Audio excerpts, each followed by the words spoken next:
So guys, ngayon mag-aaral tayo ng manahe. So, gagawa ko ng balot ng puno. Kanina ay natin ito. Ito tayo mga sukot na puno yan. Ito maliliit. Ito pilot.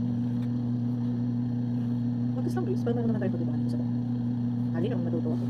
Pwede rin ang pagkakita. So ito na ayos ko na ito kanina. See. Mahingin natin siya. So may edging natin para hindi siya mapastas. Wait. Okay, split natin. Ooh. Ooh, ano. Okay. Stopin ko muna tayo. Wait lang.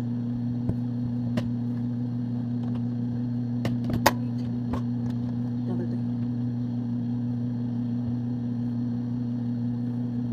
Alright. 18.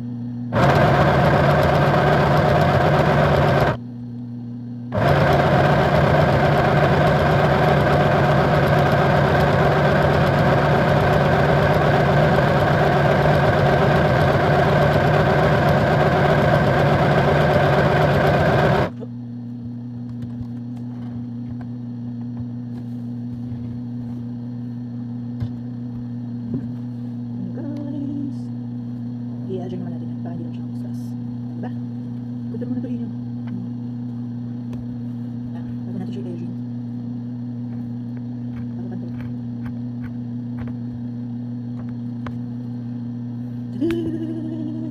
Yan, diba?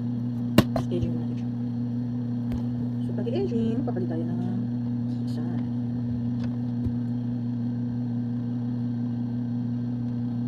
Okay. So palitan natin ng gawin natin siya 11.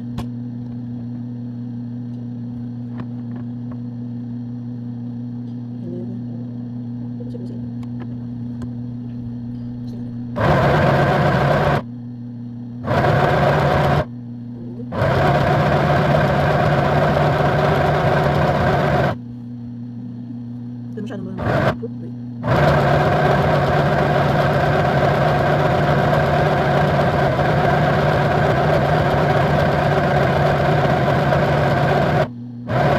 Okay.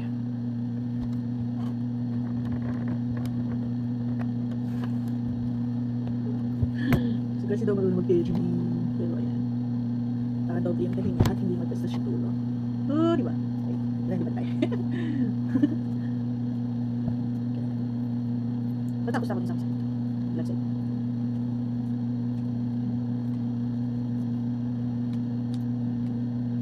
So, silipin natin ang tibay. Wow. Ganda naman. Parang siya matibay. Tapos natin yung isang side. May bagay natin. Tapos order akong bulak. Kaya na bulak sa ito. Okay, ito din mo tayo sa bulak.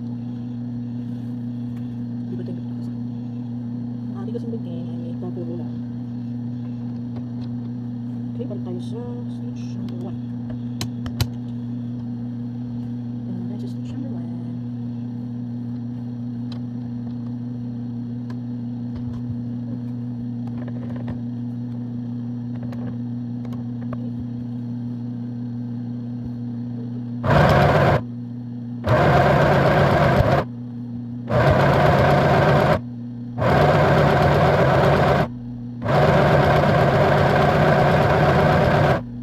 Hindi ko na naman.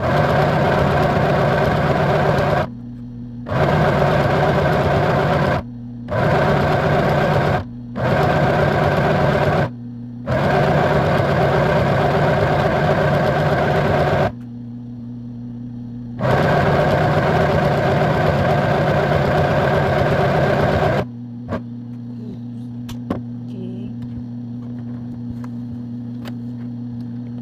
Di ba ko mabasa na natin siya? Ayun, doon na. Edge na naman. Ayun, doon siya. Okay, kulit. Ayun lang.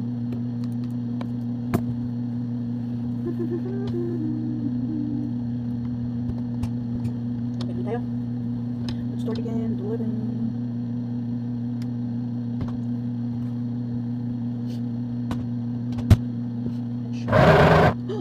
Oh, ito ba yung sinuli natin coins? Wait.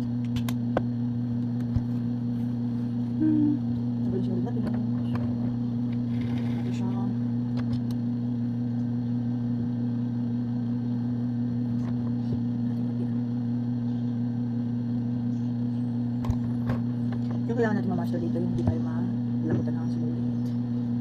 Hindi tayo makapagtihit. Hindi tayo yung stop up.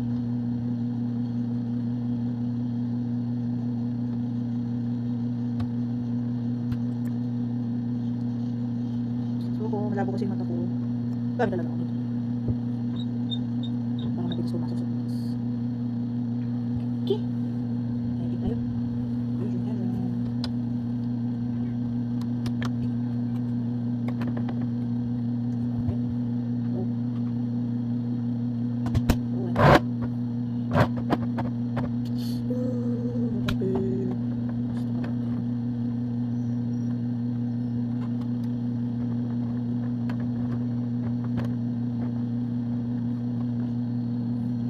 Guys,